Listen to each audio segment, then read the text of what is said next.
Hare Krishna, Namaste, Chapter 18, Sloka 66, Part 47.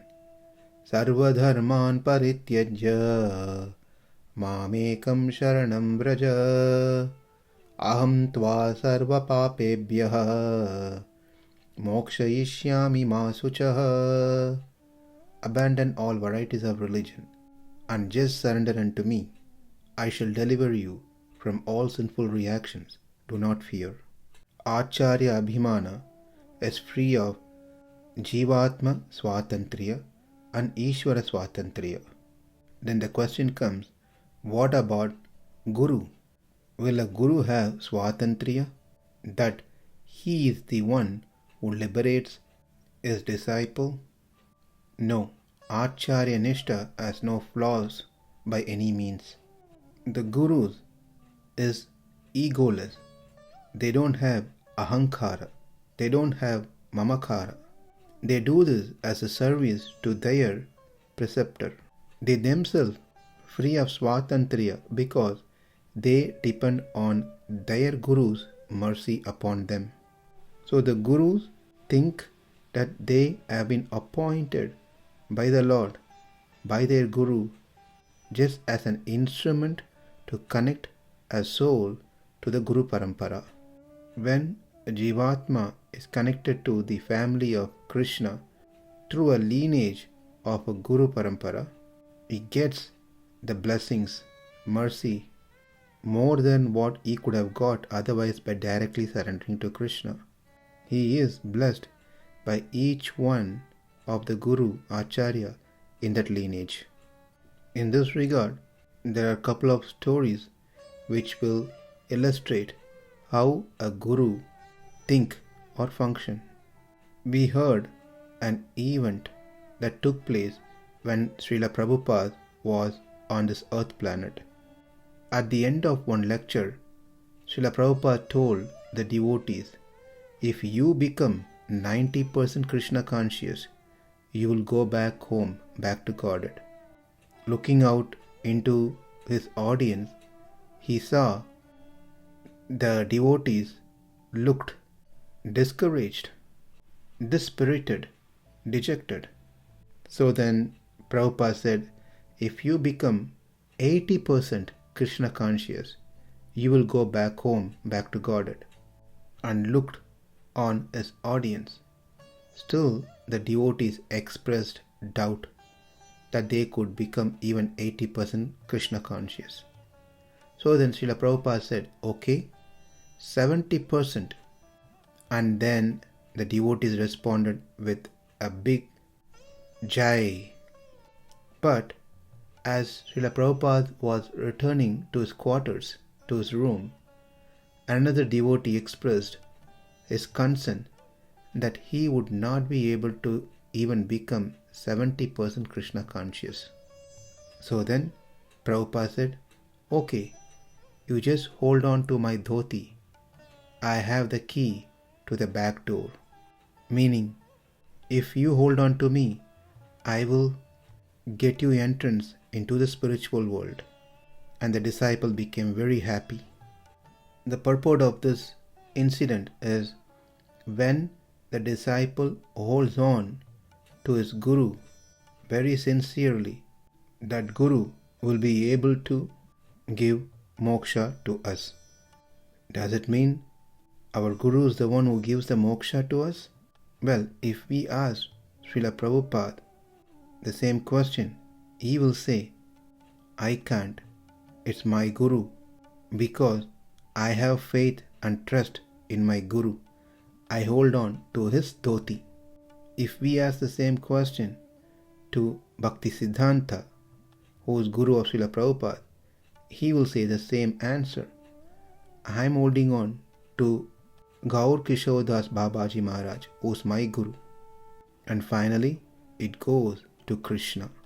Therefore, we see there is no chance of a Guru having swatantriya, buddhi. Another beautiful incident in the life of Swami Ramanujacharya. One day, Swami Ramanuja was giving a discourse on the Ramayana. He had reached the part where Vibhishana came to the Lord, leaving everything that he had in Lanka. When Vibhishana reached the seashore, he was kept on wait before he could be admitted into Rama's camp. There was a big discussion was happening whether to accept or not accept Vibhishana. There were many monkeys who were inclined to not accept Vibhishana. This discussion was going for some time while Vibhishana was still waiting to be admitted, to be accepted. While Swami Ramanujacharya was narrating this event, he could hear some sound, a sound of someone sobbing, someone weeping with heavy breath, and he noticed that it is one of his disciples, Pillai Urangavilli. He was ready to get up and walk away from the discourse. Ramanujacharya stopped him and asked the reason for leaving the class in between. Dasar responded, Vibhishana gave up everything, wealth, family, position, everything, and came to the Lord. He was kept on wait, and there was an investigation going on whether to accept or not to accept such a person. Whereas in my case, I have not given up anything. How will I ever get Lord's mercy? How will I be liberated? Hearing his disciples' concern, Ramanujacharya said, Do not worry. You have me as an Acharya. Do you believe that I will return back to Godhead? Pillai Urangavilli said, My Lord, how can anyone ever have that doubt in you? Then Ramanujacharya said, If you do not doubt in my return to Vaikuntha, then you should not doubt your return as well. I will make sure that you go back to Godhead. In fact, the question that you asked was my question to my Guru, Periyanambi, and he in return asked me the same question that I asked you. Interestingly, he had the same question that you and I asked to his Guru, Alavandar, and Alavandar's response was same as what I heard from my Guru and what you heard from me. We all are depending on the mercy of our Guru Parampara. Through the chain of this Guru Parampara, our return to spiritual world is guaranteed. All we have to do is to stick on to the feet of our Guru. Therefore, we can understand that Gurus are free of any pride, ego. They don't have the swatantriya buddhi. Therefore, Acharya swatantriyam is never the case, as they are depending on their Guru, which all finally leads to Krishna.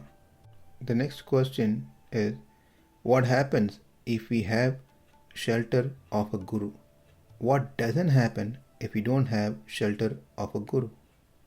Let's take an example of a married woman.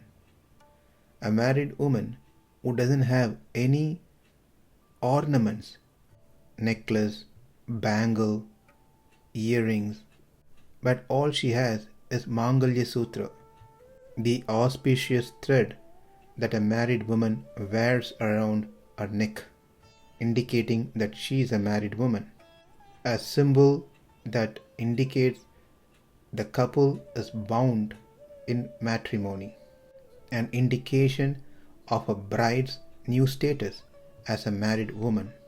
That is Mangalya Sutra.